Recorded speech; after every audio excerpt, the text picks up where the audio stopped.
Obviamente, en estos momentos tengo que agradecerle la deferencia que ha tenido a participar con nosotros, aunque no solamente sea hoy.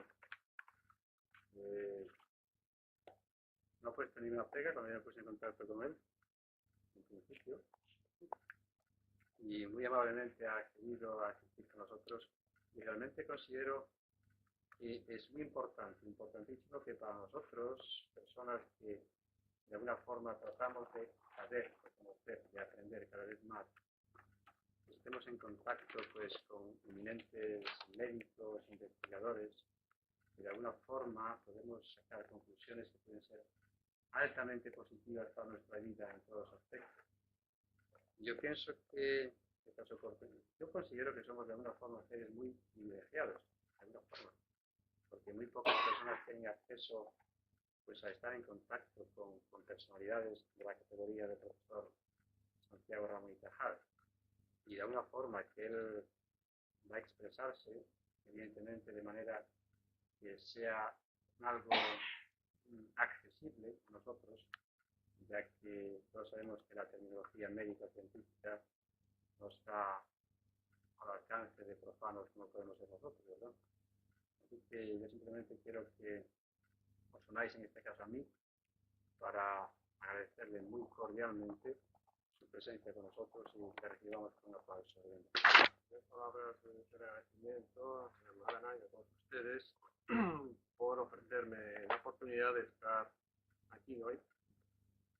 Realmente, cuando el señor Magdalena ha dicho que yo no puse una pega, sí puse una pega. Y es que yo le dije, pero ¿cómo voy a hablar a estos señores? No sé yo del yoga, no sé nada. Porque yo es algo que desconozco totalmente. Solamente aquí, hace un momento, he tenido oportunidad de ver posturas, en fin, conocer algo de lo que ustedes practican. La pega que le puse es, en efecto, qué tema es el que con el que yo podía contribuir. Él me dio absoluta libertad para elegir un tema. Incluso le solicité unos libros de yoga para leer algo, ver de qué iba esto. Entonces a mí se me ocurrió que la aportación que yo podía hacer aquí era hablar sobre un tema que a todos nos afecta. Y es el tema de cómo envejecemos, qué cambios se producen en nuestra vida a lo largo de los años. Es un tema de suficiente interés y creo que podría ser seguido por todos ustedes. De manera que el tema sobre el que voy a hablar va a ser precisamente las modificaciones que se van a producir en nuestro cuerpo a lo largo de la vida. Tocaremos en primer lugar alteraciones de tipo general y luego, si ustedes no se aburren mucho, pues hablaremos algo quizá del tema más central, que es el envejecimiento en el sistema nervioso. De la más remota antigüedad, y en todas las épocas, los médicos, filósofos y sociólogos han analizado la senectud con sus ventajas y sus inconvenientes. La vida media del hombre ha cambiado enormemente en el transcurso de los siglos. En un estudio que se hizo sobre 187 cráneos prehistóricos, pertenecientes a hombres de la prehistoria, se vieron que tan solo 3 mostraban signos que indicaban que habían superado los 50 años. En Grecia, durante el siglo IV a.C., la vida media era de 22 años. En la Europa del siglo XVII, los hombres vivían una media de 26 años. Y en el siglo XVIII, de 35. En las últimas décadas del siglo XX, se están alcanzando proporciones muy elevadas de personas que logran edades avanzadas en los países más civilizados. Y esto está conduciendo a una población cada vez más vieja. En Europa hoy, las personas con más de 60 años representan el 17% de toda la población. Jamás ha existido hasta nuestros días la posibilidad de una vida media tan avanzada, y ello se debe a diversos factores. Al gran descenso de la mortalidad infantil y juvenil, por un lado, y a la curación y evitación de enfermedades en la edad adulta gracias a los avances de la medicina curativa y profiláctica actual.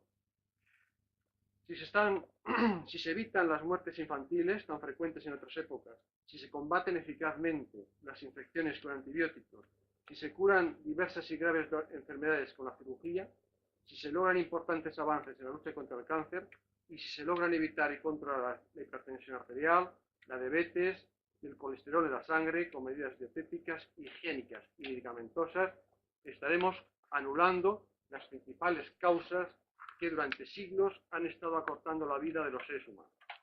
Por estas razones, hoy estamos cada vez en mejores condiciones para conseguir que la vida del hombre dure todo el tiempo que ha designado la naturaleza para la especie humana. Hoy la duración de la vida biológica se sitúa entre los 60 y los 90 años, y es previsible que en un futuro próximo se supere esta última cifra. En el año 1985, el 25% de la población en países adelantados contaba más de 60 años. Hoy, en 1987, la vida media de los españoles se sitúa en los 74 años, cuando en el año 1900 apenas llegaba a los 45. Y hace 100 años tan solo estaba en torno a los 35 años. Ahora que podemos corregir buena parte de las causas que acortan nuestra vida, estamos en buenas condiciones para preguntarnos cuántos años puede vivir el hombre. En la actualidad son muy pocas las personas que logran sobrevivir la barrera de los 100 años. Sin embargo, si continúa el crecimiento de la duración de la vida media, podemos asegurar que en años futuros el número de centenarios irá en aumento. Siempre resultó atrayente conocer todos los aspectos de las personas que alcanzan los 100 años. El primer censo de centenarios que se conoce fue realizado por orden del emperador Vespasiano en el año 76 de nuestra era, y entonces se encontraron 127 personas con más de 100 años. En el año 1949 en Suiza se censaron 12 centenarios, y en Francia en 1163 300. El gerontólogo ruso Lesnikov, a principios de este siglo, consideraba que el hombre podía alcanzar una edad máxima de unos 150 años. Es muy difícil precisar, como ustedes comprenderán, cuál es el límite máximo de vida en la especie humana. Hay certeza documental de personas que han alcanzado los 130 años. Hoy conocemos que existen ciertas regiones geográficas en las que habitan personas de una extraordinaria longevidad. Existen 3 lugares en el mundo en los que se da este fenómeno. Abjasia, en el Cáucaso soviético, Vilcabamba, en el sur del Ecuador, y en Funzaland, en el Pakistán. Abjasia es una región que tiene unos 100.000 habitantes, habitantes nativos, y está situada al este del Mar Negro, quedando separada de Ucrania por las montañas del Cáucaso. En Abjasia, en el año 1956, había 2.144 personas que pasaban de los 100 años.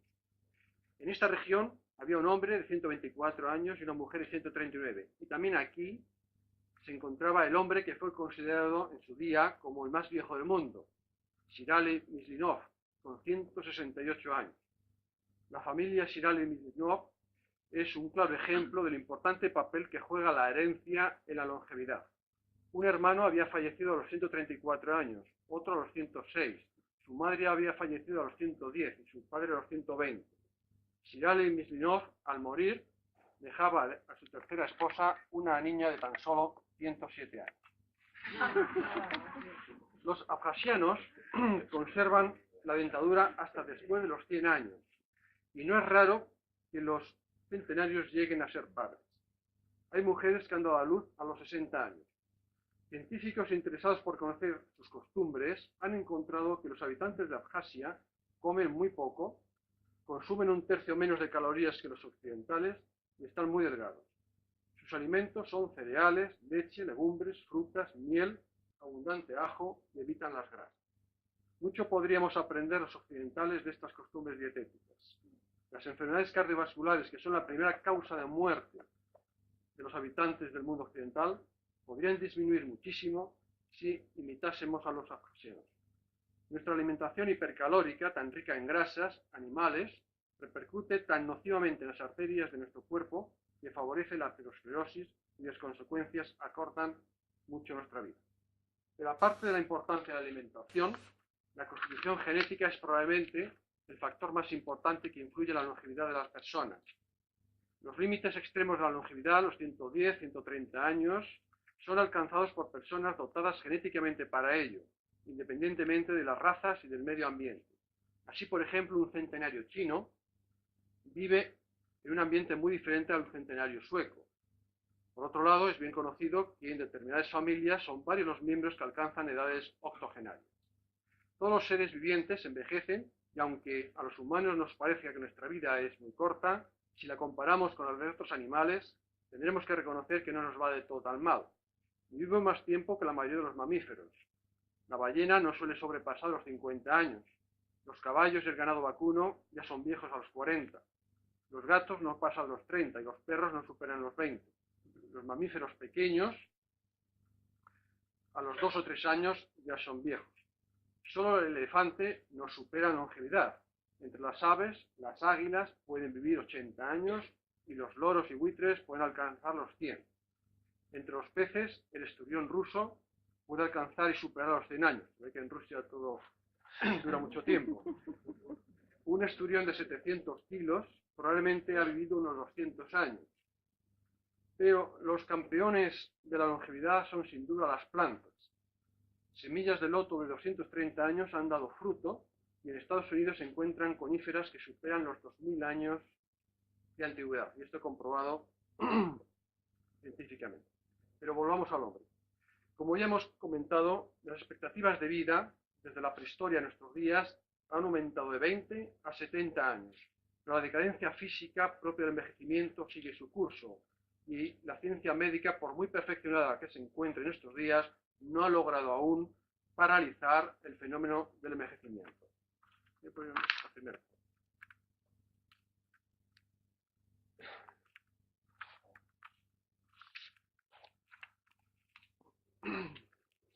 a poner en primer lugar un cuadro que representa los importantes cambios que tenemos a lo largo de nuestra vida. Que no sé si se va a ver mucho por la luminosidad que hay.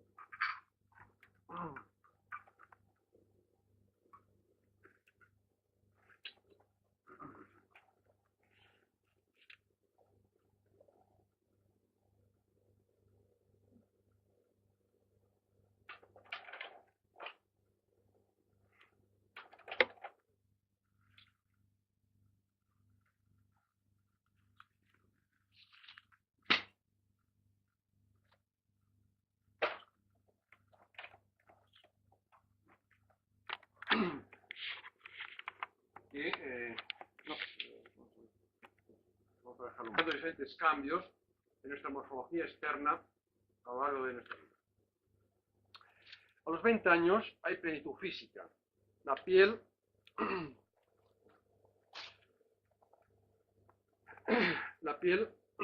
es tersa y elástica, el pelo es abundante y grueso, hay fuerza muscular y agilidad en los movimientos y en los reflejos. El metabolismo es muy activo y aunque ingresemos muchas calorías con la alimentación, el peso se mantiene bastante constante. A los 30 años se alcanza la plenitud intelectual y sexual. Se tiene el máximo de fuerza muscular. Sin embargo, se inician ya los primeros signos involutivos. El metabolismo se hace más lento y comienza el aumento de peso, ya que los alimentos que no son quemados se transforman en grasa. El perímetro del tórax y la cintura se van ensanchando. Aparecen en la piel las primeras arrugas y empiezan a faltar piezas de la dentadura. Se pierde algo de pelo. A los 40 años, la columna vertebral ha disminuido algo de longitud y medimos casi 3 centímetros menos que a los 20 años. Se ha perdido bastante pelo y algo de oído. La fuerza muscular es más débil, la respiración es menos profunda y el corazón bombea menos cantidad de sangre. Aparecen arrugas en la comisura de los labios y en torno a los ojos. A los 50 años ya se necesitan gafas para leer. La vida sexual es menos intensa. Pueden ya notarse trastornos de la circulación de la sangre, la tensión arterial se eleva y también lo hace el colesterol de la sangre, que se depositará en las paredes de las arterias. Hay menos pelo en la cabeza, pero más en las orejas, nariz y espalda. La piel se hace flácida y se acentúan los perfiles faciales. Los músculos son más débiles. Se ha engordado bastante. La memoria comienza a fallar para recordar acontecimientos recientes. La capacidad de reacción es menor, ya que el cerebro tarda más tiempo en asimilar la información que recibe. A los 60 años se ha perdido bastante agudeza visual y auditiva. Se diferencian más los tonos azules y verdes. Los músculos del ojo ya no ajustan bien la visión de cerca. En la cara aparecen bolsas lagrimales. El pelo es fino y muy escaso. Las cuerdas vocales pierden elasticidad y la voz se hace más aguda. La estatura es menor al disminuir la altura de los discos intervertebrales. Los reflejos disminuyen. Se pierde sabor en la comida al disminuir las papilas gustativas de la lengua. La actividad sexual se ha dividido por 3. La memoria va empeorando. Son frecuentes las enfermedades cardíacas y cerebrales por trastornos circulatorios. La tensión arterial está por encima de las cifras normales y el corazón tiene que trabajar más, aunque bombea menos cantidad de sangre. A los 70 años ya se ha perdido bastante oído. En la cara hay muchas y profundas arrugas y manchas seniles de color oscuro. El cristalino se va haciendo opaco y se pierde mucha agudeza visual. El cartílago nasal y auricular crece y por eso a estas edades la longitud de la nariz y las orejas va aumentando y es mayor que a los 20 años. La nariz crece casi 1 centímetro a estas edades. Se va perdiendo peso, ya que se va mermando la grasa acumulada en el cuerpo. La voz se hace temblorosa. Se ha perdido mucho el sentido del gusto. Los alimentos ya no saben tan bien como años atrás, debido a que solo queda 1/3 de las papilas gustativas de la lengua. Se orina muchas veces, aunque se ha reducido la capacidad de la vejiga. Los huesos tienen poco calcio y son frágiles. Las articulaciones se mueven peor y se deforman por artrosis. La capacidad intelectual está bastante mermada. La fuerza muscular está notablemente reducida y la masa muscular ha disminuido unos 4 kilos. Las enfermedades cardiovasculares y cerebrovasculares son muy frecuentes por la oclusión de las arterias que llevan sangre al corazón y al cerebro.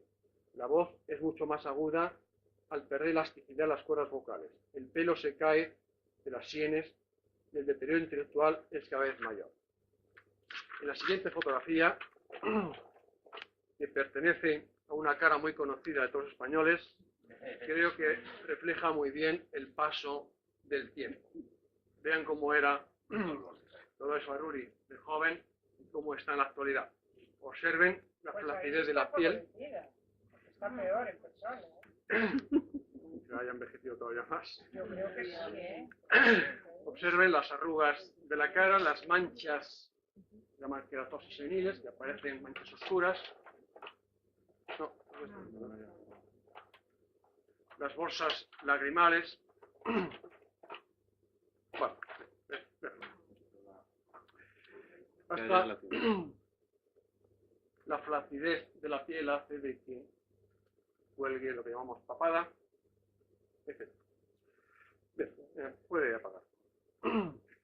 Hasta el comienzo de la edad adulta, hacia los 20 años, se produce un crecimiento rápido de muchas funciones.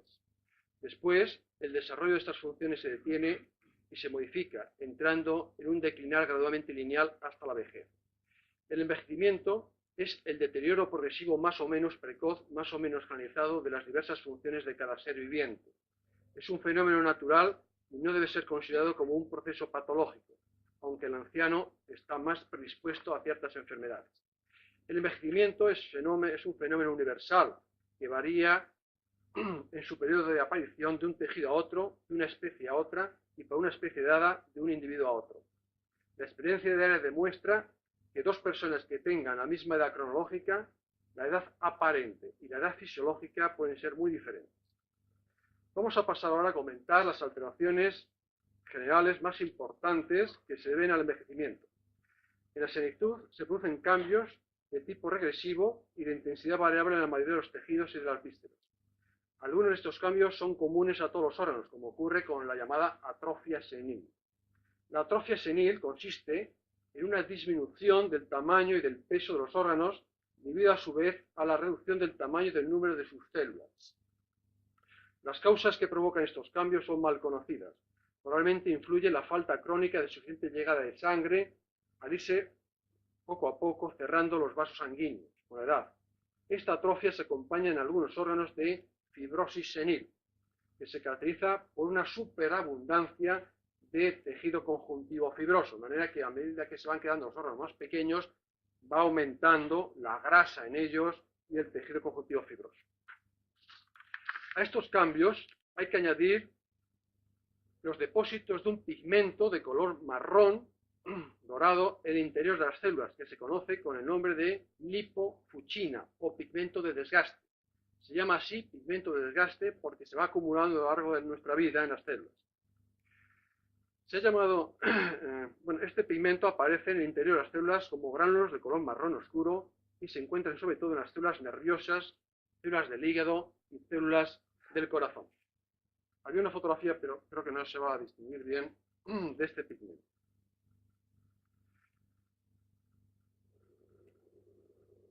Paso al siguiente. Bueno, en esta imagen tratábamos de sacar fibras cardíacas, células musculares cardíacas, y en el interior se ve un pigmento marrón dorado, pero no se aprecia. En la piel se producen fibrosis de la dermis con pérdida de la fragmentación de las fibras, fragmentación y pérdida de las fibras elásticas, que son las que proporcionan elasticidad a la piel. Las glándulas sudoríparas son atróficas, por eso el anciano realmente suda poco y está muy expuesto a lo que llamamos golpe de calor, a la insolación. La piel del anciano aparece seca, rugosa y fina. Los vasos sanguíneos que hay por debajo de la piel son muy frágiles, por eso el anciano a cualquier pequeño golpe enseguida tiene hemorragias cutáneas. Y además aparecen manchas de color marrón oscuro en forma de verrugas que se llaman queratosis o verrugas seborreicas. Había una fotografía, no sé qué tal se va a ver.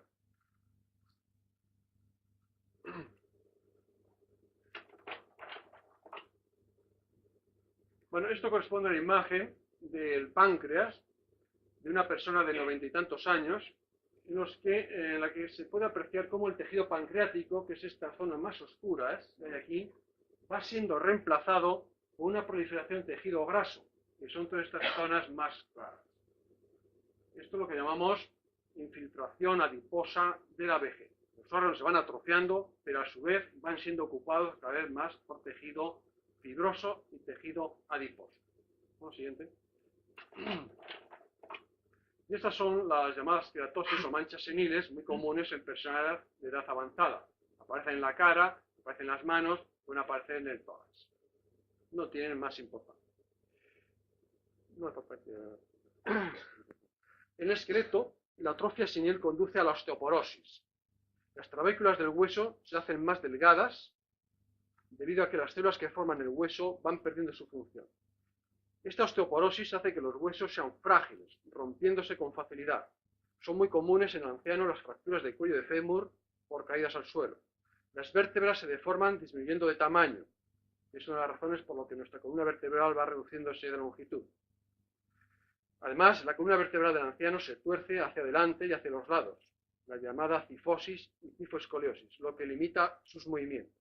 Por otro lado, al estar el anciano encamado o inmovilizado largo tiempo, los huesos van perdiendo calcio, que es el mineral que da dureza y rigidez a los huesos. A estas alteraciones de los huesos se suman los cambios en las articulaciones en forma de artrosis.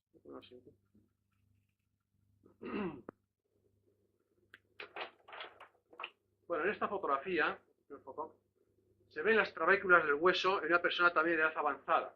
Las trabéculas del hueso son estas. Están sumamente adelgazadas si las comparásemos con las trabéculas de una persona adulta o joven. Además, la médula ósea, que es donde se fabrica la sangre, esto es esta otra zona, va siendo también reemplazada por tejido graso, que son todos estos espacios claros. Con lo cual, cada vez se va fabricando menor cantidad de sangre. Pero en fin, lo que interesa ahora es ver cómo esas trabéculas tan finas hacen que los huesos sean muy frágiles. De ahí que una persona de mucha edad, si cae al suelo, con facilidad se puede fracturar un hueso que realmente es el cuello del fémur. Siguiente. Pero además de estos cambios de los huesos, hay cambios muy importantes en forma de artrosis en las articulaciones. Aquí, por ejemplo, vemos la articulación de la rodilla, que es el hueso del fémur, y la artrosis va a consistir en una desaparición, una degeneración del cartílago articular. Esta flecha está señalando precisamente la ulceración del cartílago articular. La artrosis en la vejez afecta sobre todo a las articulaciones de la rodilla, articulaciones de los hombros, articulaciones de la cadera y también articulaciones de los dedos de la mano. Especial importancia tiene el efecto del envejecimiento en las arterias. En las arterias de personas de edad avanzada se encuentra generalmente un fenómeno degenerativo que llamamos aterosclerosis y se encuentra de una manera ya muy desarrollada. En realidad, esta alteración no está directamente unida al envejecimiento, ya que puede aparecer en jóvenes, Pero al ser un proceso degenerativo que se va desarrollando a lo largo de la vida, lógicamente en la edad senil la aterosclerosis será muy manifiesta.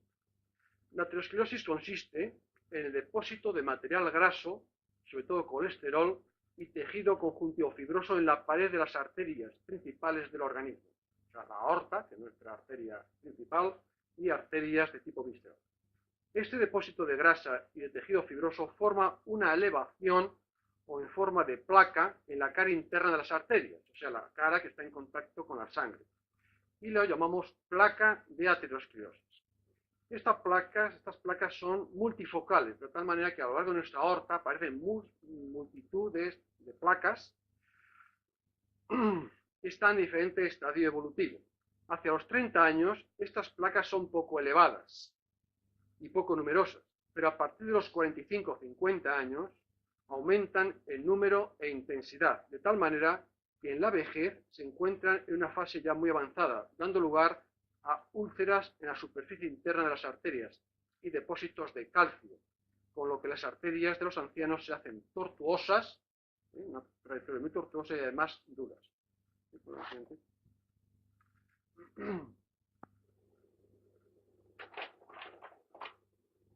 Bueno, esta es la columna vertebral en personas que sufren también artrosis para ver cómo los cuerpos vertebrales se van deformando, se van aplastando los cuerpos vertebrales, por eso disminuimos la longitud de nuestro cuerpo y además la superficie articular entre vértebra y vértebra pues presenta estos salientes que llamamos picos del loro, como si fuera un pico del loro. Ahí se ve muy bien. Entonces ya hay un caso muy avanzado de artrosis, como la que se puede ver en personas de edad muy avanzada. Siguiente.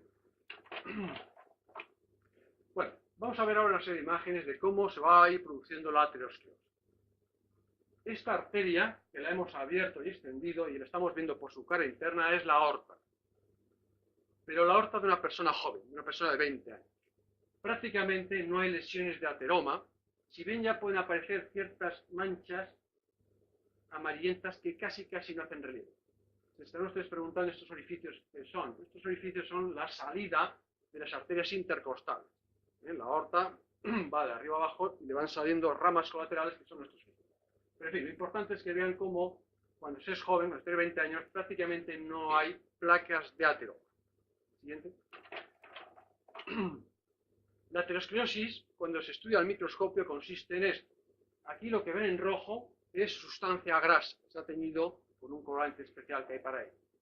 Entonces, a nivel de lo que llamamos la capa íntima de las arterias, que es la capa que está en contacto con la luz, por donde circula la sangre, en esta zona, cuando se va a producir la aterosclerosis, entra a partir de la sangre grasa en forma de colesterol que se va a acumular en la pared de la arteria.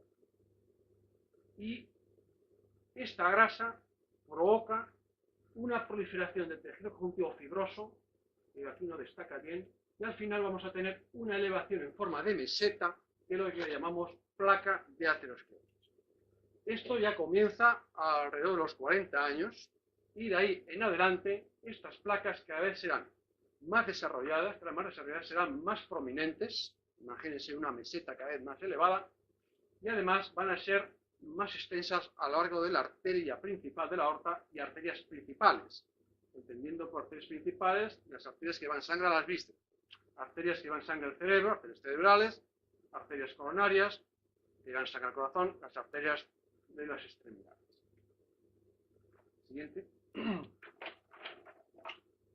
Vean aquí en una sección transversal de la aorta las placas de aterosclerosis. Observen esta elevación que hay aquí, la luz de la arteria vendría por aquí hay otra elevación menos prominente. Y observen también cómo esta elevación o placa tiene dos zonas. Una más blanquecina, que es en donde hay tejido fibroso, duro, y otra zona amarillenta, que es donde se acumula el colesterol, la sustancia grasa. Las sustancias grasas tienen color amarillento, por eso se ve de color amarillo. Placa de aterosclerosis. Dos placas, una más desarrollada que la otra. Siguiente. Bien, así es como aparece, recuerden la primera foto que pusimos de una arteria de una persona de 20 años que prácticamente no tenía ateroma, y así es como aparece ya una aorta a los 40. Ya empieza aquí a verse una placa que hace relieve. este resalte. Aquí hay otra ya más pequeña, esta es más prominente. Esta es un tramo de la aorta, lo que llamamos la aorta torácica, la que va a lo largo del tórax. Siguiente. Hacia los 65 años podemos encontrar ya una arteria, una aorta en este caso, con importantes placas de aterosclerosis. Esta es la cara interna, o sea, la cara que está en contacto con el paso de la sangre. Las placas son numerosísimas. Claro, haría falta una fotografía tridimensional para verlo en relieve, pero imagínense que todo esto son zonas que hacen relieve, son numerosísimas las placas, y algunas ya están bastante complicadas porque aquí, por ejemplo, hay una úlcera. La superficie de la arteria se ha destruido, se produce un cráter, una ulceración. Esto es lo que llamamos ya una aterosclerosis en grado 4, una aterosclerosis bastante avanzada. Esta persona tenía 64 años cuando falleció y encontramos esto en su aorta. Sin embargo, esto no es constante. No todo el mundo a los 65 años tiene estas arterias, como ahora comentaremos.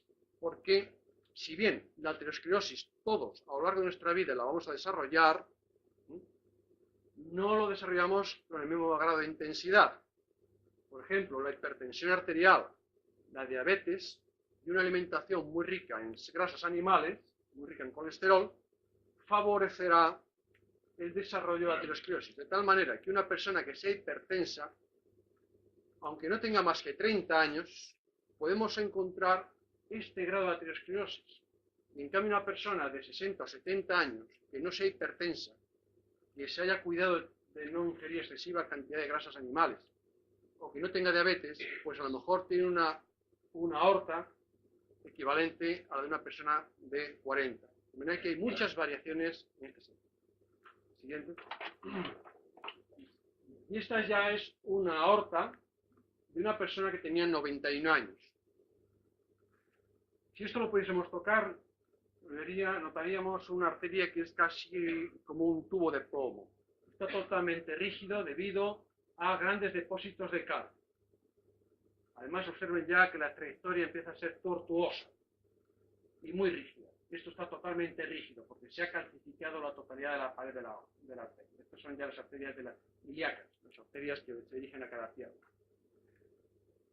Y esto sería la aorta abdominal. Estos orificios que hay aquí son los orificios de comienzo, las arterias que llevan la sangre pues, al intestino, etc.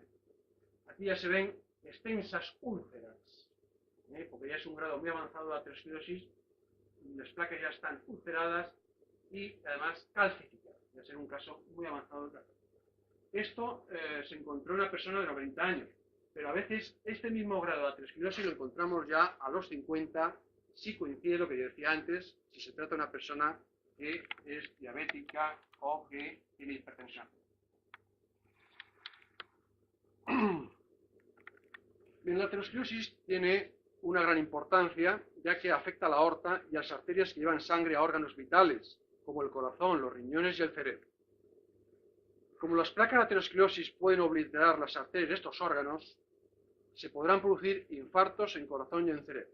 Porque la aterosclerosis, cuando se produce en arterias de tanto calibre como es la aorta, tengan en cuenta que la aorta tendrá un calibre que supera los 2 centímetros de diámetro, estas placas de ateroma es difícil que la puedan obstruir totalmente. Pero cuando la aterosclerosis se da en arterias ya de menor calibre, como son las arterias del corazón, las arterias cerebrales, entonces sí que se pueden obliterar totalmente. Y entonces no llega sangre a estos órganos y sobrevienen los infartos. Infarto de cerebro, infarto de miocardio. O bien las gangrenas en las piernas, por falta de riego sanguíneo. Siguiente. Aquí, por ejemplo, vemos un corte microscópico de una arteria coronaria. Vemos aquí la pared. La luz, lo que queda de luz, o sea, por donde circula la sangre, no es más que esto. Y es aproximadamente un 75% lo que está total, lo que tiene de oclusión. La luz de esta arteria debe ser todo esto. Observen que no queda más que esto de luz. Todo esto es una placa de aterosclerosis. Las personas que tienen estas coronarias, en cualquier momento, pueden desarrollar un infarto de miocardio. Siguiente. No se ve bien, es un corte de un corazón que había sufrido un infarto de miocardio, un poquito de foco, por favor. Este es el ventrículo izquierdo, este es el ventrículo derecho, y aquí hay una mancha amarillenta muy extensa de un infarto debido a la oclusión de las arterias. Los que estén muy próximos a la pantalla podrán observar esto. Es una arteria coronaria que está prácticamente cerrada, no queda más que una luz filiforme. Lógicamente, esta persona en cualquier momento podría tener un infarto de miocardio. Hoy día, gracias a los avances que hay de la cirugía, pues se hace algo que hace unos años parecería imposible, y es quitar estas arterias cerradas, que están tan cerradas, y sustituirlas por fragmentos de venas del propio cuerpo, y entonces así poder restablecer la circulación cardíaca, la circulación sanguínea. En fin, son medidas que lógicamente irán en el camino, en la orientación de ir alargando nuestra vida. E incluso se llega más allá hoy día, puesto que corazones que están ya en este estado son sustituidos por otros gracias al trasplante cardíaco. El siguiente. Y aquí vemos ya los efectos de la aterosclerosis en las arterias cerebrales. Estas son lo que llamamos las arterias basales, las que se encuentran en la base del cerebro, que forman una especie de polígono. Se llama, por ello, polígono de Witts. Pues bien, estas arterias están muy rígidas y tienen numerosas zonas amarillentas que son placas de aterosclerosis. Lo pongo como buen ejemplo de la aterosclerosis a nivel cerebral. Siguiente. Las consecuencias de la aterosclerosis cerebral son muy severas, porque así como las arterias coronarias cuando se cierran dan lugar al infarto de miocardio, las arterias cerebrales cuando se cierran dan lugar al infarto cerebral. Y un infarto es una zona de tejido muerto en un órgano. Pero además, la aterosclerosis cerebral tiene otro peligro, y es que posibilita que las arterias se rompan, dando lugar a una hemorragia cerebral. Aquí vemos un corte de cerebro, unas arterias que se ven bastante cerradas, aquí, muy rígidas, y que se habían roto, dando lugar a una hemorragia cerebral que fue mortal para esta persona. Aquí hay una masa de coágulos de sangre. Esta hemorragia cerebral es bastante frecuente, sobre todo en los enfermos que sufren hipertensión arterial. Siguiente.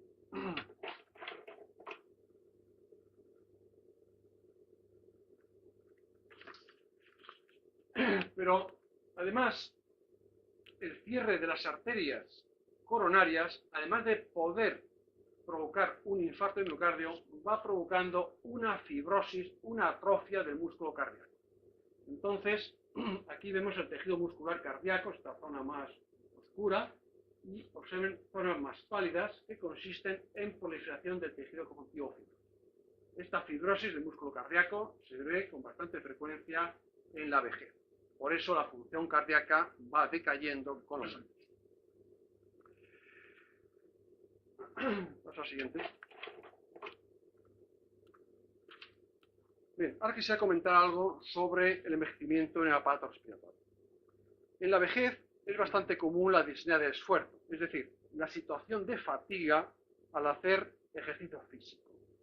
Se debe en parte a una disminución de la movilidad de la caja torácica, ya que se van debilitando los músculos del tórax, el músculo diafragmático, los músculos intercostales, que son los que mueven el tórax, en la vejez se van debilitando y por lo tanto nuestra caja torácica será más rígida a los movimientos respiratorios y por esos motivos notaremos disnea.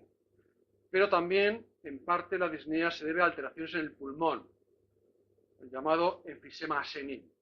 El enfisema senil consiste en una dilatación de los espacios alveolares del pulmón, o sea, los espacios aéreos del pulmón, debido a atrofia del tejido pulmonar. En esta imagen, por ejemplo, se ven los sacos alveolares. Aquí es donde donde llega el aire, donde se va a hacer intercambio gaseoso.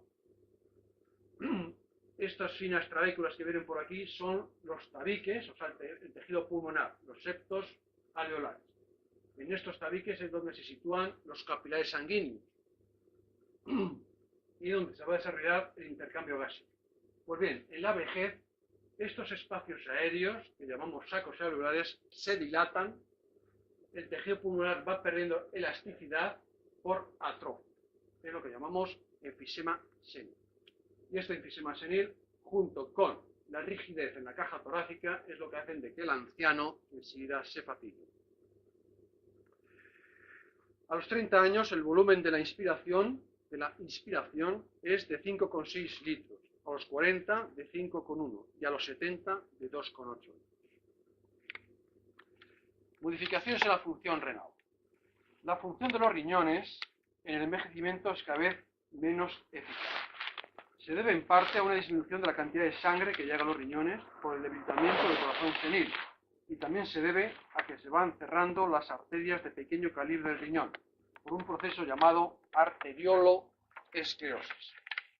Este cierre vascular va provocando una pérdida funcional de los glomérulos, que son las estructuras a nivel de las cuales se filtra el plasma sanguíneo para ir formando la orina. Además, y también por falta de riego sanguíneo, los túbulos renales se van perdiendo por atrofia, por lo cual disminuye la capacidad de concentración de la orina. Los riñones del anciano son pequeños, con una superficie rugosa y con abundantes cicatrices. Su interior está ocupado por abundante tejido graso debido a la atrofia senil. Ya comenté antes que en la vejez, al irse haciendo más pequeños los órganos por atrofia, van siendo más reemplazados por tejido graso. A estas alteraciones de la función renal hay que añadir la obstrucción urinaria debido al aumento del tamaño de la próstata en el varón. Esto es algo que la mujer tiene la suerte de no tener, la próstata.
a nivel del riñón. Y en la vejez, observen cómo se va cerrando la luz. Estará disminuida aproximadamente un 50%, la luz debería ser todo esto, ¿no? O sea, por donde pasa la sangre, se ha reducido un 50% por engrosamiento de la pared. Todas estas líneas oscuras corresponden a fibras elásticas que van proliferando y van cerrando la luz arterial. Entonces, este cierre de los vasos sanguíneos de pequeño calibre hacen del que el tejido renal, que vemos por aquí, se vaya atrofiando. Aquí vemos un glómero renal, donde se filtra el plasma sanguíneo para formar la orina, y estos son los túbulos, por donde va circulando la orina, que se filtra del glómerulo, y por donde se van produciendo reabsorciones de sustancias y eliminación de otras sustancias tóxicas. Siguiente. Entonces, ya en edades bastante avanzadas, los riñones son mucho más pequeños que cuando se es joven, y la superficie no es lisa, sino que aparece rugosa y llena de cicatrices. La función renal, por lo tanto, va también disminuyendo. Siguiente. Y cuando abrimos uno de estos riñones, vemos que el tejido renal se va haciendo cada vez más pequeño, se va atrofiando, pero cada vez hay más cantidad de grasa, que es lo que vemos aquí de color amarillo. Es la infiltración grasa de las sementes. Siguiente. Pero es que además en la vejez es muy frecuente el agrandamiento de la próstata. En esta pieza vemos la vejiga urinaria abierta, es esta cavidad que aparece aquí, y aquí abajo, como si fuese una castaña, tenemos la próstata. Entonces, a partir de los 50 años, la próstata va aumentando de tamaño, lo que llamamos hiperplasia prostática. Y al aumentar de tamaño, va obliterando la uretra prostática, que viene por aquí, que es un conducto por donde sale la orina que se acumula en la vejiga. Entonces, al aumentar el tamaño de la próstata, se produce una estrechez en la uretra y se va reteniendo orina. Por eso, el anciano realmente orina muchas veces, pero orina muy poca cantidad, porque orina por rebosamiento. Esto es otra complicación de la vejez, la hiperplasia de la próstata. Alteraciones en la función hepática. Bueno, pues también la función hepática es menos eficaz a medida que el individuo envejece. En la edad senil, el hígado es más pequeño por sufrir atrofia senil. Su peso disminuye y sus células acumulan abundante pigmento de desgaste y además van perdiendo capacidad para metabolizar las sustancias tóxicas y productos que le llegan por la sangre. Esto es importante, puesto que una persona de edad avanzada no debe tomar, por ejemplo, la misma cantidad de medicamentos o de sustancias peligrosas que cuando es joven, puesto que el hígado tiene menos capacidad para metabolizar todos los alimentos. Alteraciones en el metabolismo. Hasta la madurez se va aumentando de peso paulatinamente. A los 30 años, de 30 a 40 años, se va aumentando de peso, ya que cada 10 años el ritmo de metabolismo basal va disminuyendo un 3%, y los alimentos que no son utilizados por el organismo se van transformando en grasa que se va almacenando en diversas partes de nuestro cuerpo. Pero en la vejez estos depósitos grasos se van mermando, por lo que a las edades seniles se va perdiendo peso.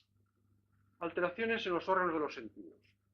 La vista, el oído y el gusto van modificándose con el envejecimiento, perdiendo precisión y agudeza. Con los años va disminuyendo la capacidad del aparato de acomodación del cristalino o lente del ojo, lo que provoca dificultad para una visión de cerca. Además, el cristalino se va endureciendo por depósitos de calcio, apareciendo las cataratas tan comunes en la edad senil. El sentido del oído sufre igualmente importantes cambios. Un niño tiene una precisión de oído de hasta 40.000 ciclos por segundo y puede oír ruidos imperceptibles al oído del adulto. En la edad adulta ya no se pueden oír sonidos que rebasen los 20.000 ciclos por segundo. A partir de los 40 años se pierden 80 ciclos por segundo cada 6 meses.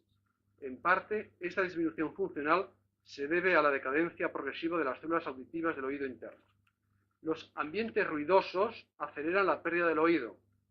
En la sociedad industrial de Occidente, el hombre pierde más sentido del oído que la mujer al estar más sometido a fuertes ruidos. He de suponer que desde que la mujer se incorpora también al trabajo industrial, irá sufriendo el mismo declive.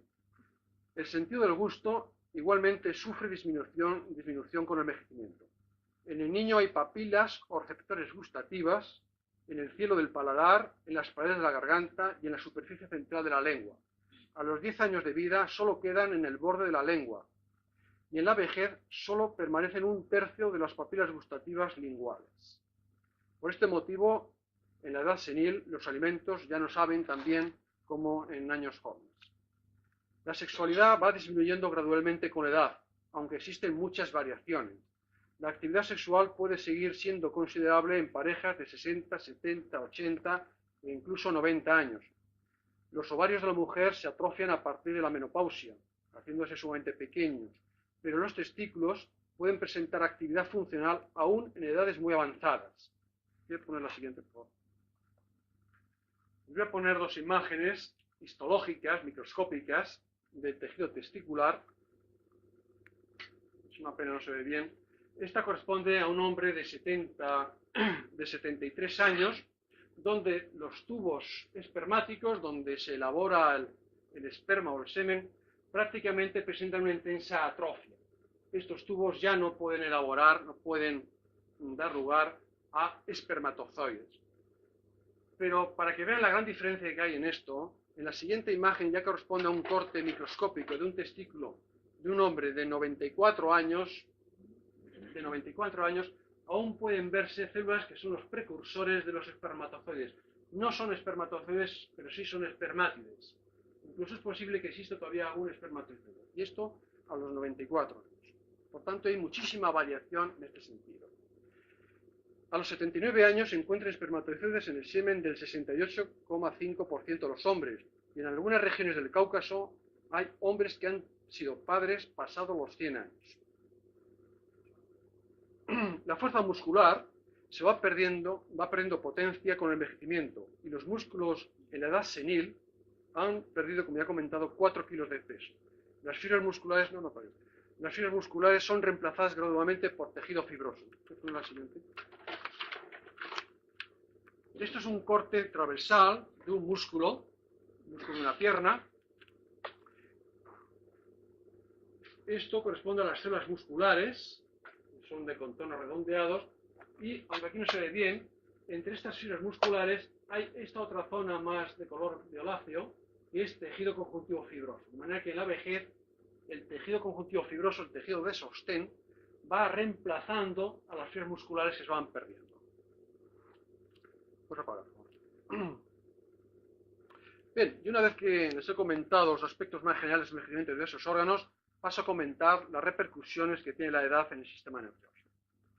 El peor efecto del paso del tiempo después de la madurez es, sin duda, el envejecimiento del cerebro. La senectud cerebral tiene una amplia repercusión social e individual, ya que de todos los inconvenientes del envejecimiento, la disminución de la capacidad mental es la más temida por la despersonalización que producen las personas que la sufren. En Estados Unidos, 21 millones de personas de más de 65 años tienen alteraciones de la memoria y más de 1 millón necesitan hospitalización por una senectud cerebral avanzada.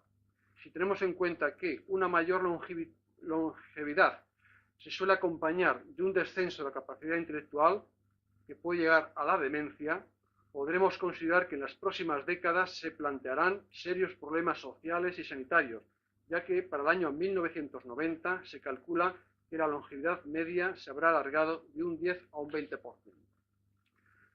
A simple vista, el cerebro del anciano está reducido de tamaño y de peso por un proceso de atrofia. La atrofia, que es común a cualquier órgano, pues también afecta al cerebro. Entre los 30 y 70 años, el tamaño y el peso se reduce de un 11 a un 12%. A los 30 años, el cerebro pesa 1.500 gramos. A los 90, 1.250 gramos. Los cerebros de ancianos que presentan un estado de demencia, en fin, ya saben que es la pérdida casi total de toda la capacidad intelectual, la atrofia es aún mayor, alcanzándose una reducción del 30%. Voy a poner la siguiente. El cerebro en la vejez...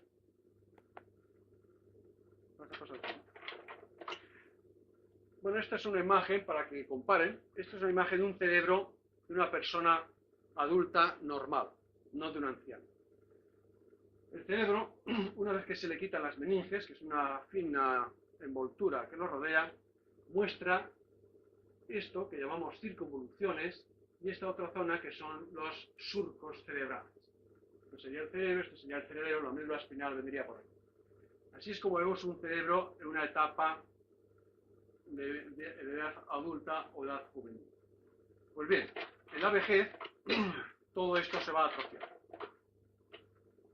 Veremos luego una imagen donde se comprobará cómo las circunvoluciones se adelgazan mucho y por tanto los surcos son mucho más anchos y más profundos. Siguiente. Pero cuando damos un corte a un cerebro de la edad adulta o de la edad juvenil, vemos que se distingue muy bien lo que es la sustancia blanca, llamada así precisamente por el color blanco que tiene, y la sustancia gris, llamada así por el color gris, que se sitúa en la periferia. Además, hay unas cavidades por donde circula el líquido cefalorraquídeo, que se llaman ventrículos cerebrales. Esto sería un corte, ya digo, de una persona joven. Y lo pongo aquí para que lo comparen con las imágenes que ahora veremos. Siguiente. En fin, es una pena, no se ve por la luz que hay, pero este es un cerebro de una persona que tenía 85 años y ya puede observarse esto, sobre todo en el lóbulo frontal, porque no todas las zonas del cerebro se atrofian por igual. La atrofia va más por unas zonas que por otras. Y este cerebro lo estamos viendo desde arriba. Entonces, los lóbulos frontales, toda esta zona, se está atrofiando bastante y las circunvoluciones son muy delgadas. Y los surcos, observen la profundidad que tienen. Aquí también se ve, se está produciendo una atrofia cerebral difusa. Siguiente. Esta es vista de lado, esta sí que sirve para comparar con la primera imagen que hemos puesto. Observen la enorme profundidad que tienen estos surcos, la anchura que tiene y el adelgazamiento de las circunvoluciones. Este adelgazamiento de las circunvoluciones se debe a que se van perdiendo neuronas o células nerviosas. Siguiente. Y cuando hacemos un corte, pues comparen con la imagen anterior. Estas cavidades, llamadas cavidades ventriculares, están enormemente dilatadas y aquí se ve muy bien la atrofia de las circunvoluciones. Observen que hay circunvoluciones más largas. La sustancia gris también es mucho más delgada y la sustancia blanca también se amerga. Pues esto es lo que vemos en el cerebro a simple vista de una persona de mucha edad. Si esta persona además hubiese sufrido un estado de demencia, entonces la atrofia todavía es mucho mayor. Siguiente.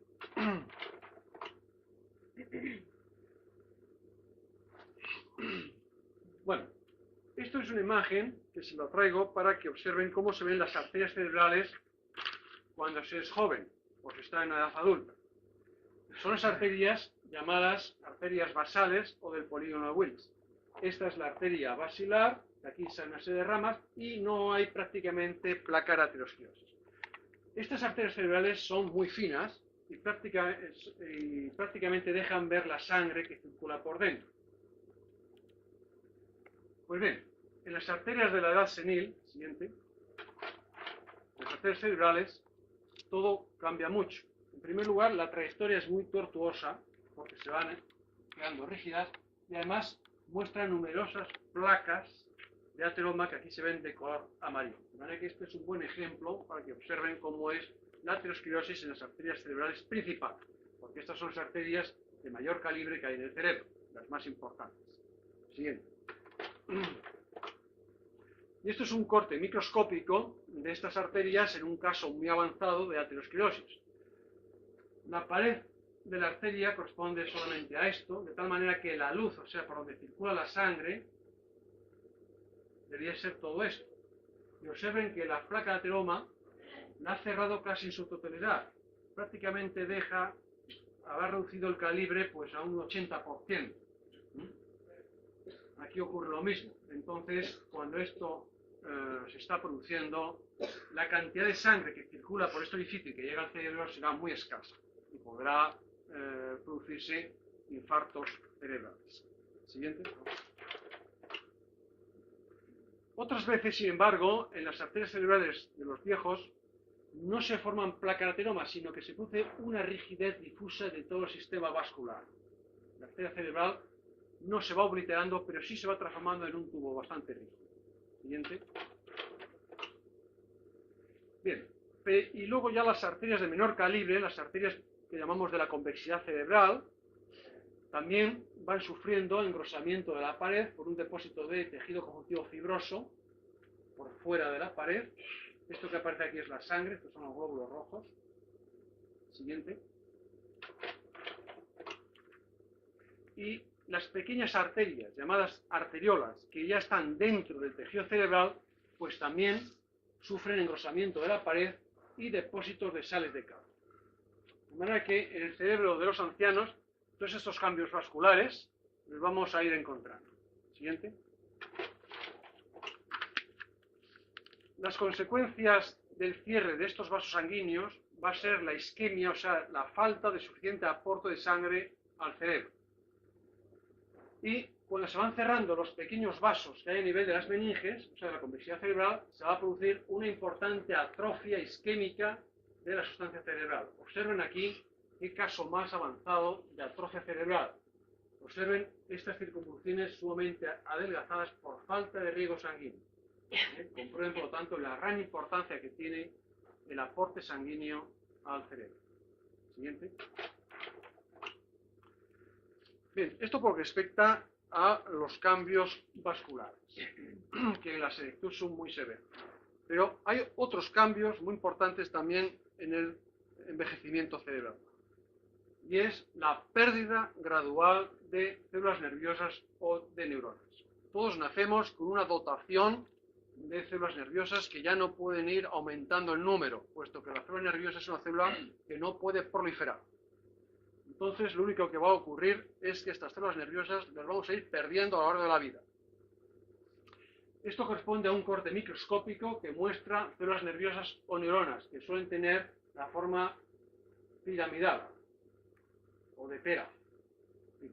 Hay numerosas células nerviosas que se ven formando diferentes capas en la corteza cerebral, o sea, en la sustancia gris. Pues bien, el cerebro durante el envejecimiento pierde muchos millones de células nerviosas. Se supone que todos los días, a partir de los 30 años, se pierden 100.000 neuronas, 100.000 células nerviosas, de manera diaria. Se ha calculado que en una zona determinada de la corteza cerebral, a los 90 años, solo permanecen el 50% de las células nerviosas. Entre los 60 y los 90 años se pierde un tercio del total de las células nerviosas, aunque hay personas que las conservan incluso en edades muy extremas. De manera que, en lo que respecta a la pérdida de células, hay bastante variación. Hay personas que logran conservarlas. La pérdida de células nerviosas se hace en diferentes proporciones según las zonas del cerebro. No se pierden todas por igual. Se pierden antes las neuronas grandes que las pequeñas, porque hay muchos tamaños de células nerviosas. Las hay grandes, como estas, las hay otras mucho más pequeñas. Pues se pierden antes las más grandes.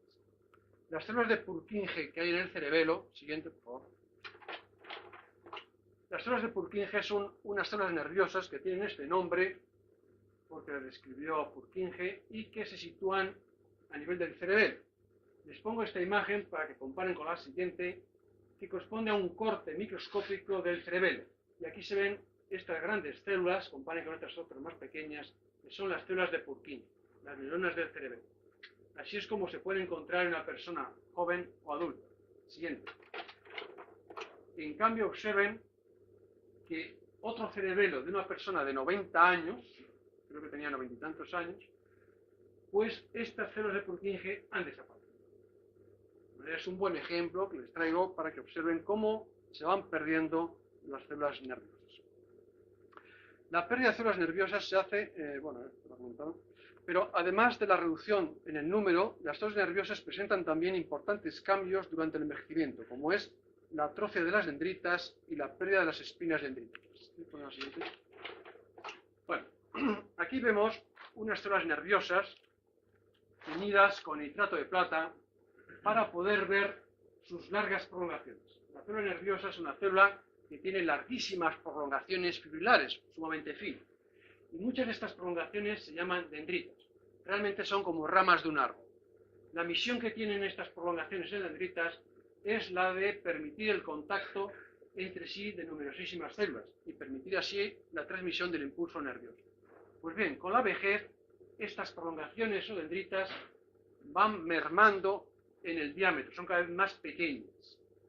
Y además, las espinas dendríticas también van desapareciendo. Vamos siguiente. Las espinas dendríticas, bueno, aquí vemos aislada una célula nerviosa y estas prolongaciones a modo de rama son las dendritas. Y este sería el cuerpo celular. Pues bien, de estas dendritas salen unos pequeños mamelones en forma de espinas, que se llaman así, espinas dendríticas. Ahí también se vean. Y estas espinas dendríticas pues, son estructuras que sirven también para aumentar la superficie de contacto entre las extensiones nerviosas y posibilitar así más la transmisión del impulso nervioso. Pues bien, en la vejez no solamente se van mermando y disminuyendo de calibre las dendritas, sino que estas espinas van también desapareciendo o siendo cada vez menores. Además, estos cambios en aquellos cerebros de personas que sufren demencia senil son todavía mucho más intensos. De manera que la pérdida de neuronas es todavía mucho mayor en aquellas personas que sufren de demencia. Otro cambio que encontramos en la célula nerviosa en la vejez es el llamado depósito de lipofuncina o pigmento de desgaste. Esto, ya lo he comentado antes, es un fenómeno común a otras células, puesto que lo podemos encontrar en las células cardíacas, en las células del hígado. Es un pigmento de color, no se distingue aquí muy bien, de color marrón dorado, que va acumulándose en el interior de la célula nerviosa. La célula nerviosa es todo esto. Este es el núcleo de la célula y este es el citoplasma. Pues bien, este pigmento se va acumulando en el citoplasma. ¿Qué emisión tiene el depósito de este pigmento? No se conoce bien. Es un pigmento que procede, es un material que procede del metabolismo de la célula, metabolismo para los lípidos, metabolismo para las grasas. Ahora, la repercusión funcional que luego tenga sobre la célula no es bien conocido, pero se supone que algún poder nocivo tiene que tener, puesto que va ocupando un espacio. Y este espacio se lo está quitando a otras estructuras de la célula bastante importantes. Se llama pigmento de desgaste precisamente porque se va acumulando a lo largo de la vida. Bien, otro cambio muy característico de la vejez en el cerebro es la llamada degeneración neurofibrilar de Alzheimer. Es un cambio que aparece en las células nerviosas de personas de edad avanzada y dentro del envejecimiento cerebral fisiológico, o sea, el envejecimiento normal. Son muy abundantes, sin embargo, en los casos de demencia senil y presenil. Llamamos demencia senil la demencia que aparece ya a partir de los 70 años, y llamamos demencia presenil aquella demencia que se manifiesta antes de los 65 años. Quiero poner la siguiente foto. Bien, les pongo en primer lugar esta imagen de una célula nerviosa con sus prolongaciones para que observen las neurofibrillas. Las neurofibrillas consisten en unos filamentos muy finos, que aparecen por aquí, que van cruzando el interior del cuerpo de la célula nerviosa. Neurofibrillas. Pues bien, esta sería la célula nerviosa de un joven o de un adulto, pero todavía no en etapa senil.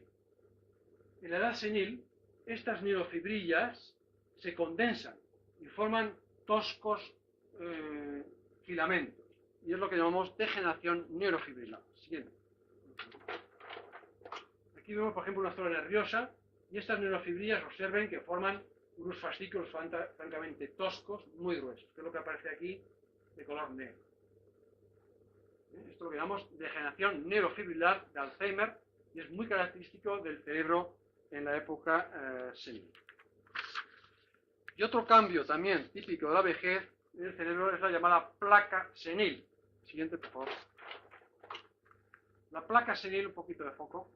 La placa senil consiste en una especie de ovillo de estructuras filamentosas que corresponden a prolongaciones dendríticas degeneradas de las células nerviosas. Y esto se encuentra en la corteza cerebral, o sea, en la sustancia. Hacia los 50 años ya se encuentran en el 15% de los cerebros, las placas seniles. A los 70 en el 50% y a los 90 años en el 75%. Y en los casos de demencia senil y presenil, estas placas seniles son sumamente abundantes.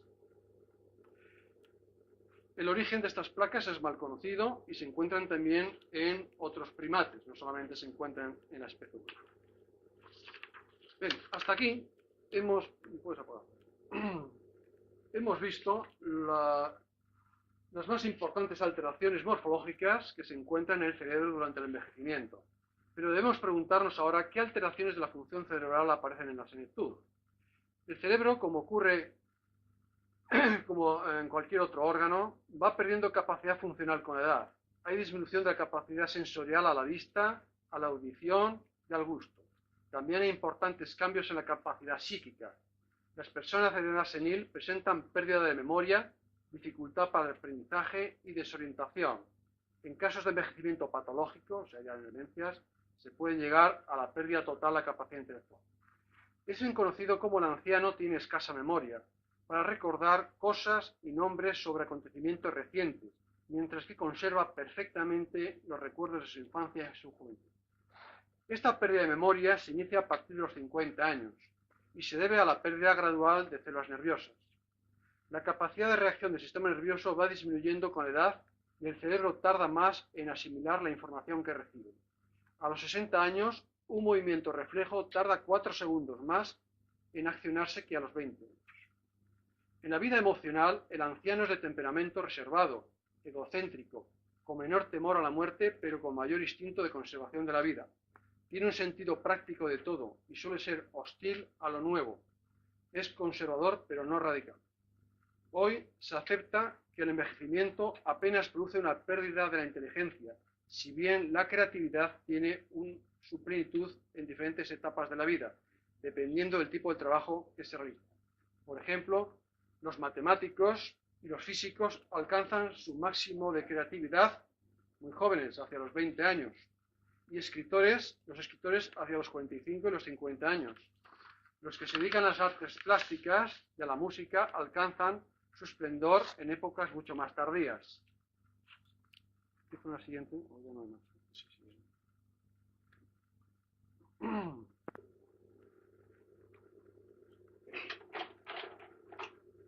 Einstein llevó a cabo sus grandes aportaciones antes de cumplir los 30 años, pero en el resto de su larga vida, su creatividad ya fue muy escasa. Ha habido artistas que han mantenido su creatividad hasta la vejez. Degas, cuando empezó a perder vista, se pasó del óleo al pastel, y cuando apenas podía distinguir los matices, se pasó al carboncillo, y más tarde, al quedarse casi ciego, se dedicó a hacer pequeñas esculturas de cera. Claudio Monet, a los 83 años, y tras ser operado de cataratas, pintó sus conocidos cuadros de nenúfares, y se dice que Tiziano pintó el cuadro de la batalla de Lepanto a los 98 años. Sófocles tenía casi 100 años cuando escribió Edipo en Colonna, y Verdi compuso Falstaff a los 80 años. Muchos ejemplos más se pueden citar, como Tintoretto, Cervantes, Goya, Víctor Hugo, Tolstoy, Freud, Bertrand Russell, etc. Como dijo Picasso a un amigo con motivo de una exposición en honor del 80 cumpleaños del genial pintor, no nos hacemos más viejos, solo nos hacemos más maduros. Bueno, la siguiente fotografía es de Picasso en diferentes etapas de su vida y se le puede citar como ejemplo de conservación de capacidad intelectual por muchos años que se pueda vivir.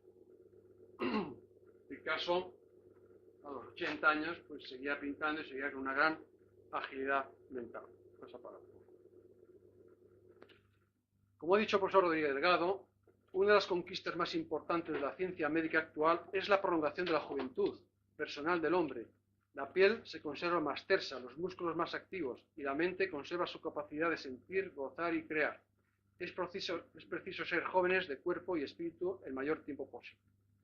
En realidad, ser viejo no es lo mismo que estar viejo.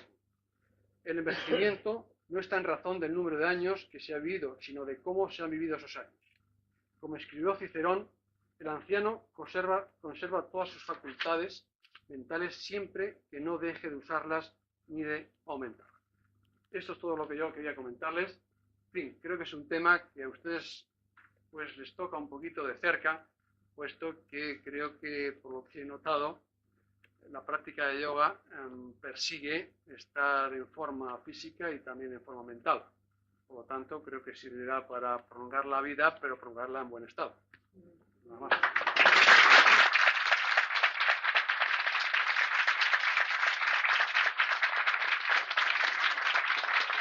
Yo quería hacer una pregunta. Por mucho que uno se cuide con la alimentación y una vida sana, ¿se llega siempre a ese deterioro tan espantoso? Bueno, pues yo he tratado de enseñarles la importancia que tiene la circulación sanguínea en la conservación de los órganos. Hay alteraciones que no las podemos prevenir, como son estas últimas que he presentado, las llamadas placas seniles y degeneración neurofibrilar. Se trata de degeneración de origen desconocido que aparece en cerebros de personas de edad muy avanzada. Otras, desgraciadamente, otras personas la presentan más precozmente. Por ahora, estas lesiones que desconocemos su origen no las podemos prevenir. Y si van surgiendo, bueno, pues mala suerte. Aún así se pueden tener muchas placas seniles y no por eso estar muy deteriorado mentalmente. Ahora bien, en lo que respecta a la circulación sanguínea, ahí sí que podemos nosotros actuar. Porque con medidas higiénicas y sobre todo dietéticas, podemos conservar bastante bien, bastante jóvenes nuestras arterias. La aterosclerosis se debe en gran parte, bueno, la aterosclerosis todos lo sufrimos a lo largo de nuestra vida, pero si evitamos la hipertensión arterial, si evitamos la diabetes, si evitamos una alimentación excesivamente rica en grasa a lo largo de nuestra vida, estaremos posibilitando que nuestras arterias envejezcan muy poco y muy lentamente. Y por lo tanto, estaremos posibilitando que pues, nuestro páncreas, nuestro cerebro, nuestros riñones, nuestras piernas estén en mejor estado. De manera que no hay que desanimarse por tener muchos años. Lo que sí hay que adoptar son unas costumbres dietéticas, higiénicas, porque podemos prever muchas alteraciones. De hecho, la primera causa de muerte, como he comentado hoy día en el occidente, son enfermedades cardiovasculares. No es el cáncer, como la gente cree. Son enfermedades cardiovasculares. Se muere más gente de un infarto de miocardio o de un infarto cerebral que de un cáncer. El cáncer por ahora se nos escapa poderlo evitar, aunque hay cánceres que se pueden evitar, como el cáncer de pulmón. Ahora bien, el infarto de corazón, que es mucho más importante que el cáncer, como causa de muerte, sí que lo podemos corregir. Y de hecho, desde que han empezado campañas de prevención de la hipertensión arterial, desde que han empezado campañas para evitar que nuestro colesterol aumente en la sangre, haciéndonos análisis de vez en cuando, pues el índice de infarto de miocardio está decayendo. En los países más avanzados está decayendo. Y he de suponer que dentro de unos años el primer lugar como causa de muerte, que por ahora es el infarto de miocardio, pues ocupe un lugar mucho más tardío y se situará seguramente en primer lugar el cáncer, que es la enfermedad que por ahora se nos va escapando, aunque la lucha contra el cáncer también es cada vez más. A lo largo de la vida, a lo largo de los años, la ciencia médica está cambiando muchas cosas, está cambiando también las causas de la muerte. A principios de siglo, la primera causa de muerte no era el infarto de miocardio ni era el cáncer. La primera causa de muerte eran las infecciones. La gente se moría por infecciones.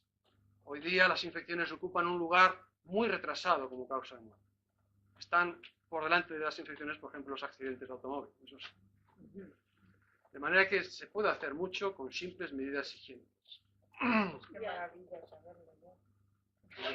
Tengo en este momento a mi madre que está internada, le dio una embolia, ¿no? Por el lado derecho y no habla. O sea, habla, pero solo dice sí, ay, y cosas así, ¿no? Y me podría decir si podría recuperar con una reanimación y esa más que va a tener. Sí, bueno, lo que ha tenido es lo que se llama un accidente cerebrovascular. Probablemente pues, ha tenido una trombosis sobre una embolia y ha producido en el cerebro una zona, un territorio de necrosis, o sea, de muerte en una parte del cerebro. Hay una parte del cerebro que se ha muerto, ha necrosado. Ahora bien, la consecuencia de ese infarto es quizá la que haya quedado una parálisis en el cuerpo, o no, ha quedado, se llama hemiplegia. Y luego, el territorio que habrá sufrido el infarto es el territorio que regula el habla. Entonces, hoy día sabemos que el cerebro tiene cierta plasticidad, de tal manera que hay funciones que en un momento se pierden y que sin embargo más adelante se pueden ir recuperando, si no del todo, sí basta. Concretamente, lo que me cuenta de su madre, tiene muchas probabilidades de en los próximos meses ir ganando posibilidades en el habla. O sea, seguramente, y porque además hará ejercicios precisamente de recuperación, en recuperación funcional, seguramente irá mejor. No podrá quizá quedar bien del todo en su hablar, pero recuperará bastante. Pasa que eso a su vez pues está también condicionado a cómo ha evolucionado la isquemia cerebral, cómo está el resto de la circulación sanguínea, porque aquí lo que ha ocurrido es que un vaso se ha cerrado de repente. También es muy importante cómo están el resto de los vasos cerebrales. Pero hay que ser optimistas porque en estos casos, en estas situaciones, realmente se recupera bastante el habla. Incluso la parálisis que queda en medio cuerpo, pues si no desaparece del todo, también se va recuperando. De hecho, en los primeros días de producirse una parálisis del medio cuerpo, una hemiplegia, prácticamente uno se puede mover, sin embargo, a base luego de recuperación funcional, pues va mejorando. Y esto se ve a la plasticidad de los centros nerviosos. ¿Y el estrés cómo actúa? Porque se habla de los hábitos higiénicos y de la alimentación, pero ¿cómo actúa el estrés en el desgaste del ser humano? Porque me imagino que es un factor desencadenante del envejecimiento, ¿no? Sí. Bien, el estrés actúa por el intermedio del sistema nervioso y la repercusión final va a estar en órganos fundamentales como es el corazón. Una persona que vive estresada es una persona en la que se está liberando una hormona que es la adrenalina constantemente a la sangre y se está eliminando a la sangre por estimulación nerviosa de nuestro sistema nervioso autónomo. Esta adrenalina tiene la propiedad de provocar espasmos en los vasos sanguíneos. Y además la adrenalina altera el endotelio, que es una delicada membrana que tapiza los vasos sanguíneos por su interior, donde circula la sangre.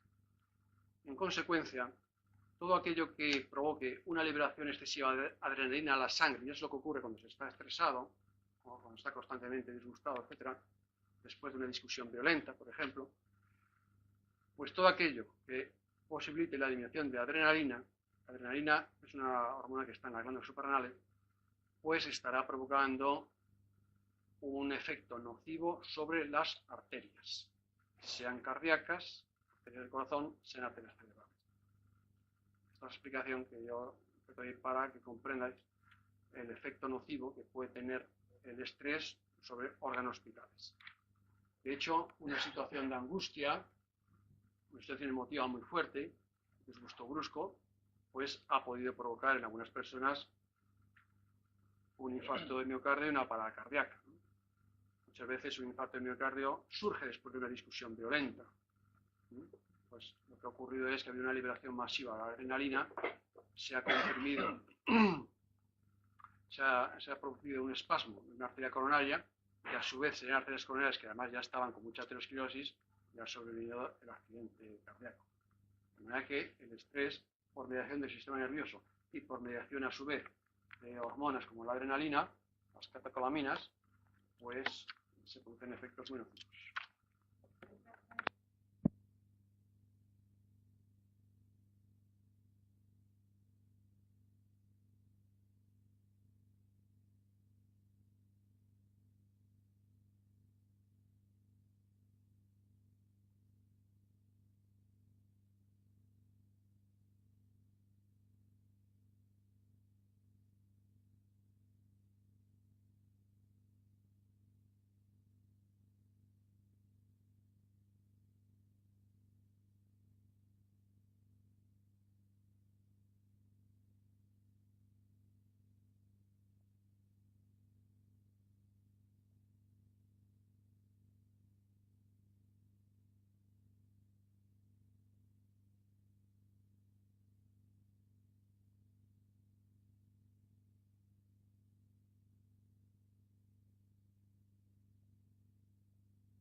hipertensión arterial, hay dos tipos de hipertensión arterial. La llamada hipertensión arterial esencial, cuya causa se desconoce y es la más frecuente, y la llamada hipertensión arterial secundaria, que es la hipertensión arterial que se debe a una causa conocida. Ejemplos de hipertensión arterial secundaria, por ejemplo, una hipertensión secundaria pues, a un tumor en una glándula suprarrenal. Las glándulas suprarrenales, se ha comentado antes, que producen una hormona que es la adrenalina. Bueno, pues la adrenalina produce elevación de la tensión arterial. Entonces, si hay un tumor en una glándula suprarrenal que está elaborando gran cantidad de adrenalina, estará produciendo una hipertensión secundaria. Ahora bien, estas hipertensiones secundarias tienen un tratamiento específico, que es quitar la causa. Si una hipertensión se debe a un tumor suprarrenal, pues hay que superar y quitar ese. Pero las hipertensiones secundarias son las menos comunes. Representan aproximadamente el 10% de todas las hipertensiones. El 90% de todas las hipertensiones arteriales son de origen idiopático, de origen desconocido. Entonces, quizá me perdí un poco ya en su pregunta concreta. Me refería que tiene un concepto sobre el envejecimiento del organismo y es una... Sí, bueno, una hipertensión arterial es una enfermedad que hay que vigilar bastante. Y es precisamente una de las causas por la que en épocas pasadas la vida era mucho más breve que ahora. ¿Por qué? Bueno, porque hace 40, 50, 60 años nadie se preocupaba de controlar la tensión. Ahora ya cuando vamos al médico, nuestra primera pregunta, nuestro primer ruego es que nos tome la tensión. Incluso se podía tomar la tensión en las farmacias, ¿verdad? Y uno mismo, hay aparatos que uno mismo se la toma. Entonces, este control de nuestras presiones arteriales está siendo sumamente beneficioso, porque ya conocemos las cifras normales, pues yo creo que las conocemos, y por lo tanto enseguida notamos, en nuestra propia casa ya nos notamos si tenemos la tensión alta. Y esto es precisamente uno de los motivos que está haciendo que la longevidad se esté alargando. El control de la tensión arterial. Una persona obesa, una persona que desconozca su tensión arterial, pues probablemente sea hipertensa, pues tiene siempre bastante riesgo de sufrir un accidente cerebrovascular, además cardíaco, además está fomentando su aterosclerosis.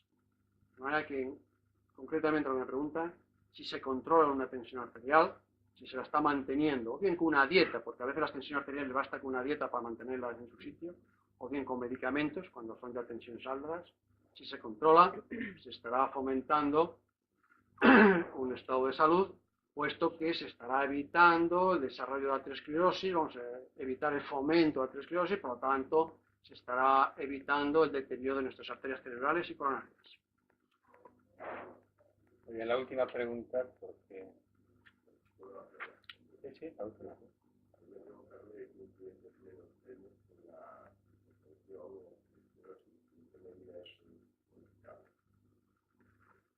Bueno, la constitución genética no se puede modificar. Nacemos ya con una dotación genética, con un mensaje genético, que es nuestra herencia, nuestro patrimonio hereditario, y para bien y para mal, realmente no lo podemos quitar. La carga hereditaria no la podemos evitar. Y en efecto, hay hipertensiones arteriales, concretamente la hipertensión esencial, la que es de origen desconocido, tiene bastante factor hereditario. Es bastante frecuente encontrar en las familias como el padre, el abuelo era hipertenso, el padre hipertenso y el hijo era hipertenso, aunque la hipertensión sea de tipo esencial, o sea, de origen desconocido. O sea, hay, por lo tanto, una gran influencia hereditaria.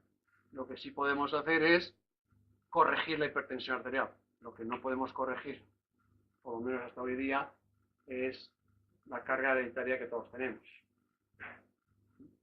Si, por ejemplo, heredamos un defecto físico de nuestros antepasados, pues la herencia no la podemos evitar, pero lo que sí podemos es tratar de corregir con los medios de la medicina de hoy las secuelas, las consecuencias de eso que se ha heredado.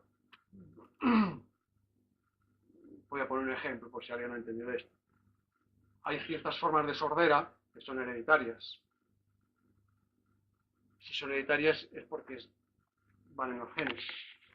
Entonces, el hijo de una persona, una mujer, un hombre que sea sordo y que herede la sordera, no va a poder evitar adquirir la enfermedad. Pero la medicina actual ha hecho de que existan unos aparatos que permitan poder oír. De manera que sí podemos corregir las secuelas de esos defectos hereditarios.